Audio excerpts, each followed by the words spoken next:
Hello, class, and welcome to the final discussion for the special topics #Think class.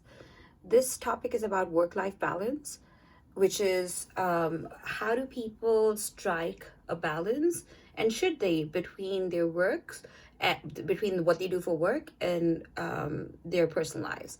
So we're gonna, for this topic, discuss motivation, productivity, etc., across developed and developing economies, and talk about what research says with regards to work-life balance. If we were in class, I would have started with some orienting questions. One of them being from our social entrepreneurship topic, where we talked about what is the main goal or purpose of your life. And we had all kind of decided that one of the main goals of most people's lives is to be happy, right? And so if we think about that as our overall goal, we need to think about, well, where does work fit into all of that? How does work contribute or detract from our life purpose, right? What do we think of as downtime? What do we think of as leisure? What do we think of as being able to rest? Is it just sleep? Is it more than sleep? Is it friends, socialization, bonding, spending time with loved ones? In the US, how do we view being busy? And I'm sure a lot of people, especially the foreign students in class, would say, one of the things that I noticed in the US is that over here, everybody really loves to say, I'm busy, I'm busy, I'm busy all the time, right? And we do end up being busy a lot because we focus on work so much that not being busy is seen as a sign of almost laziness, or you're slacking off. If you're not too busy, then what are you doing wrong? Often tends to be the view that people hold in the US, right or wrong. Okay. Also, when people are saying, hey, we're taking vacations, or I'm just doing nothing, I'm resting. Some people with an old school mentality might see that as, again, being lazy, not working hard enough, slacking off. So leisure is frowned upon in the US often. This is very different than what other countries, other developed countries especially, hold in terms of perspective of how important work is and how important having a life is.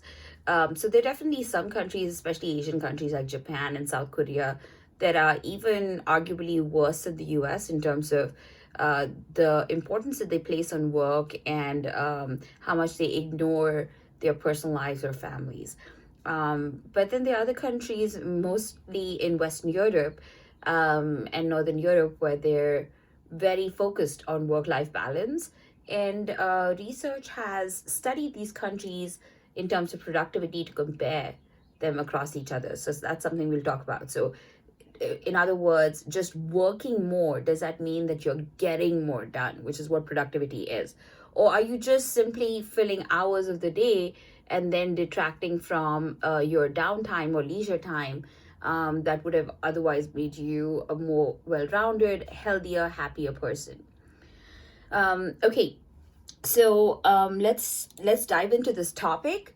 So one of the questions I would have asked in class is, what are the government mandated vacation in the U.S.? In other words, from the U.S. government tells companies that they have to give their workers at least how many days of vacation. And if any of you would have guessed that the right answer is 0, you would have been right. So the US government actually does not mandate any paid vacation to workers. If companies do so, they do so as a benefit to the workers. So if you work with a company where you have accrued paid leave, you would know that it's for every so many hours of working, you accrue so many hours of paid leave. And so the longer you work in that company, maybe that paid leave goes up. Sometimes you can roll that paid leave over from year to year. Sometimes it's a use it or lose it. So different companies have different policies, but from the government's perspective, they do not mandate that any company has to pay for a worker to have rest or have vacation. Uh, so clearly, we're in the US very focused on just working. And so, what effects might prioritizing work over life or leisure have on humans? What about on organizations? What about an economy? And so, as we'll explore this topic, when humans do not have a work life balance, there are several things that happen. Burnout happens, people get burnt out and leave their jobs. And if you recall from class discussions, an organization, every time it has to replace an individual, ends up spending a lot of money, sometimes 1.5 times a person's salary, to find a new person, train them, have them fit in the organization. So it's much better to be able to retain your productive workers than to lose them to burnout. And essentially, the people who tend to get burnt out are people who are probably not prioritizing their life at all and just prioritizing work. And from an organization's perspective, in the US, we tend to see these people as achievers and work really hard and always busy, and we love it and we celebrate it. But we're also celebrating the very same thing that's going to make them burn out of our companies. So, this is something that we need to have a little more of a longer term perspective on. Okay. And then the other thing that we would have talked about is, okay, so if companies, if workers burn out, that's obviously really bad for them, but there also is health consequences, right? And if companies are paying for healthcare for workers, this means this affects the companies as well. So if you either burn out and leave, that's expensive for the company. If you are starting to burn out and are having health consequences as resulting from that, that's something that the company is now having to pay for in terms of your benefits. So either way, it can be a very costly prospect for companies to have workers that are not prioritizing a work-life balance. And overall, as an economies start to crash, crumble, and fail if companies and workers within those companies are not healthy. So you need a healthy workforce in order for the economy to thrive. And so certain countries where you have, especially countries where you have a negative birth rate, and we've talked about this in the past when we talked about aging, mating, dating, and that topic. Well, we talked about how Japan, for example, has fewer people being born than are dying. So you have a negative population growth rate. And what that translates to is you have fewer and fewer people who can actually be part of the workforce. So now, if you have a shrinking workforce to begin with, and those people are then burning out at a very fast rate because they're not prioritizing work-life balance, this leads to spells disaster basically for not just companies but for economies of countries as a whole. So this is a very serious thing that both companies and governments should be prioritizing and looking at. What effect might seeking a work-life balance have on US workers? And is this different across males versus females? And so this article that I would ask you to click through and read through would talk about how Sheryl Sandberg, who is the chief operating officer at Facebook, she wrote a very famous book called Lean In that talked about women being able to progress more and break the glass ceiling more at work. She talked about this word of like work-life balance being a negative term.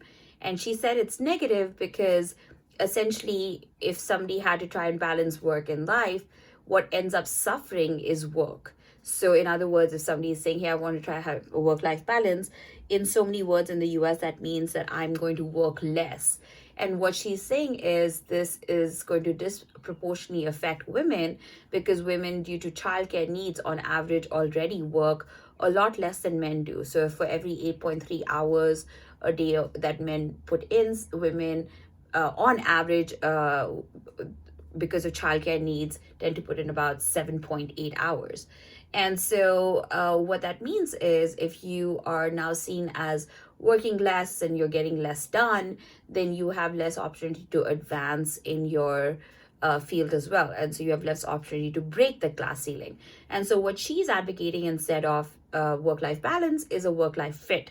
And what she means by that is you've got to fit your work where you can. So for her, that translated to 5:30, she was out of the office to go spend time with her kids. And when her kids went to sleep, that's when she got back online and started working. So as long as you're a knowledge worker and you're somebody that can actually work on your laptop, through the internet, at a distance from work, that you should be able to fit in your work at times around your life to make both work.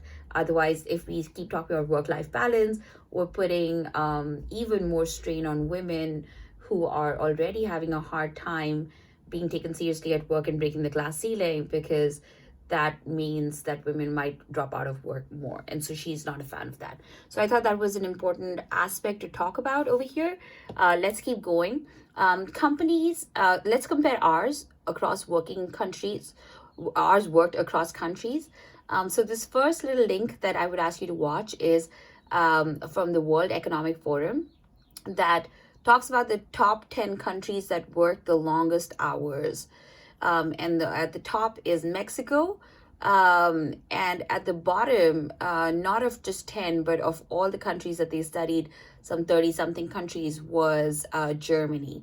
The second link on hours worked OECD data gives you a more detailed view of that. So here, let me just switch out real quick and show you this OECD data. This is all the different countries in terms of how many hours they work. As you can see, Mexico is the most, and then the US, which is the green one, is the 11th one. So it doesn't come in the top 10, but it's the 11th one, and Germany was over here. It's the blue one. Okay, so if I don't know how much you're familiar with other countries in terms of productivity, but Germany is a powerhouse within Europe. It is seen as more productive per person in many ways than most US workers are. Definitely the most productive in Europe, economically very, very strong. So what I'm trying to draw is a comparison between two developed Western countries, the US and Germany. They both have very strong economies, both really value work, but one values a work-life balance and the other doesn't. And you see less burnout in German workers than you do in US workers. And you see less need for healthcare and medical costs. So this other link over here at the bottom is talking about why certain countries probably, the individuals in certain countries probably prioritize having a life, not just working all the time. And this might have to do with the taxation system of that country. So Scandinavian countries, Sweden, Norway, etc., have extremely high income tax rates. So people pay anywhere between 40 to 50% or more of their income in taxes, which is extremely high, right? As compared to what we would in the US, the federal tax rate is about 25%. And then or additionally, you can have state taxes that vary by state to state. In Texas, we don't have state tax. So essentially, we pay a 25% tax on our income. So if you're making $100,000, you walk away with $75,000. In California, you have a lot more taxes. And so it's like something like 40 something percent.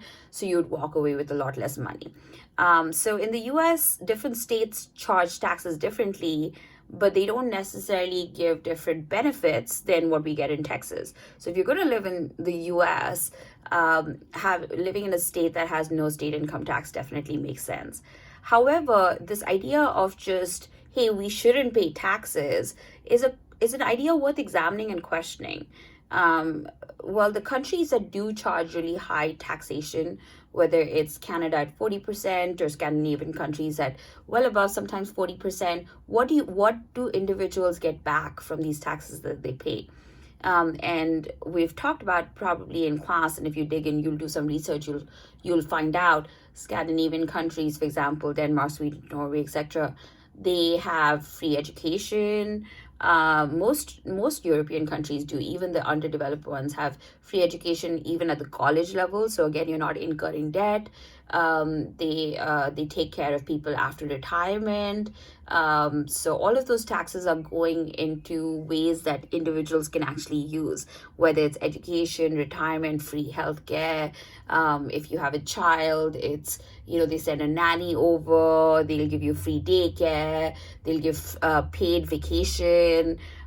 So there's lots of ways that tax money that's getting paid comes back. But the truth still remains that taxes are extremely high in Scandinavian countries. And so in Scandinavian countries, a lot of people will say, hey, why am I going to work 10 extra hours a week to make extra income if the majority of that income or a lot of that income is going to go into taxation? So people say, if that's the case, I want to work enough that I can have a happy life, but then I also want to prioritize my life. And so you see a lot of people really prioritizing a work-life balance in Northern European countries. This does not translate to their economies being weak or people being unproductive. What research shows is if we have a certain unit of work, we tend to expand that work to fit the amount of hours we have. So if we have 6 hours to get it done, we'll get it done in 6 hours. If we have 10 hours to get it done, we'll get it done in 10 hours. And so it's not that people in Northern European countries work less hard. They just manage their time better and they get it done faster. And then they don't feel guilty about not being busy all the time. They actually have a life and they have less negative outcomes due to burnout or health issues. Okay, so that's essentially what the rest of these slides will kind of talk about. The idea that productivity is not the same as number of hours put in, and long hours actually backfire for people and for companies. And there's 3 scientifically backed reasons on why people working more or might not actually lead to more productivity, including things like health issues, etc. Okay, so let's keep going. Oops, sorry, I missed a slide. So in the US, like I said, we really prioritize this idea of being busy all the time. So we value busyness. And this is something that we absorb in our socialization, how we're raised. So our social cultural values just really talk about, working really hard, being a hustler. There's so many different words that translate in our jargon to just constantly trying to make money. And we really prioritize and value making money in the US. And that's how we parent. That's the values we tend to pass on to our children, to new members in societies, to immigrants, right? This is the values that we pass on. But at what expense is this happening? So this link that I've suggested that you need to watch is the Netflix Beginning of Life show. You want to watch episode 5 specifically, which is titled It Takes a Village. And it's talking about how rearing a child has so many consequences in the first 3 years of their life. So the first 3 years of their life, all the neural connections that a child is going to be influenced for the rest of their life get formed. So how many times the child is hugged, loved, picked up, quality time that they interact with their parents, quality time that they spend in the outdoors, not in front of a TV screen. All of these things really, really affect the development and the intellectual capacity of humans. And so in the US, if the parents are just working all the time and putting their kids in daycare, not really spending quality time with them, not really being able to be outdoors with them, putting them in front of screens, this all results in populations of children that are not as intellectually advanced and developed as countries that do focus on that. And results support this idea. So high school, there was a comparison between high school students across different countries, and they showed how, again, Scandinavian countries that really value work-life balance and where both mother and father really spend a lot of time with their children especially in the first few years of their life. These are some of the smartest people in the world, some of the highest scores in high school, and by the way, they have less than 20 minutes of homework a day, if any, a day. And still, in terms of compared to the rest of the world, when they take a competitive test, they are just leagues ahead of most people. And so again, how we invest in our young is going to translate into what future we're building for our country and how the economy is going to look like. So if we just prioritize work, we're prioritizing exhaustion. We're prioritizing mental and physical burnout. We're prioritizing poor health outcomes. And we're really not talking about the downside and the effect that has on individuals, businesses, and economies. This link from Last Week Tonight by John Oliver comes from a Mother's Day episode where he talks about how everybody in the US government really talks about on Mother's Day how much they love their mom and how much they want to do for their mom. But in America, that often translates to very inane things being done for mom, like take mom to a restaurant or mom gets a free flower pot. That's not necessarily what mothers in the US need. What mothers in the US need is paid maternity leave. And when it actually comes to policies around paid maternity leave, a lot of people in the government, especially on the right, tend to turn down or vote against policies towards paid paternity leave. So what we're saying we value, which is our moms, and what we're actually demonstrating by not giving them paid maternity leaves, really doesn't line up. And so if you don't want to be a hypocrite and you actually want to vote your conscience and you want to do what you say you care about, then that's something to think about. Please also watch this other TED Talk about why the US definitely needs paid family leave for its future. And this generation and the generation after that, so the millennials are the generation anywhere from 1980 to up to 2000 who was born was the millennials. After that, in the last 20 years, 2000 to 2020 is what we call the I generation. Both millennials and I generation really value work-life balance, and sometimes their bosses and people from other older generations don't understand why they care about work-life balance enough. So read the article about that. Also talk about how work-life integration might be another thing that people really value, and what are the best companies if you actually do care about a work-life balance, and you go through this topic and read all the articles carefully and realize, hey, I would like to have a long, healthy, productive life, and all three things are important. And for that, I need to be with a company that values all of those. Then these are some of the best companies to work for in the US that actually do care about your work-life balance. So go through that company list and strongly encourage you to apply for internships and jobs in those companies.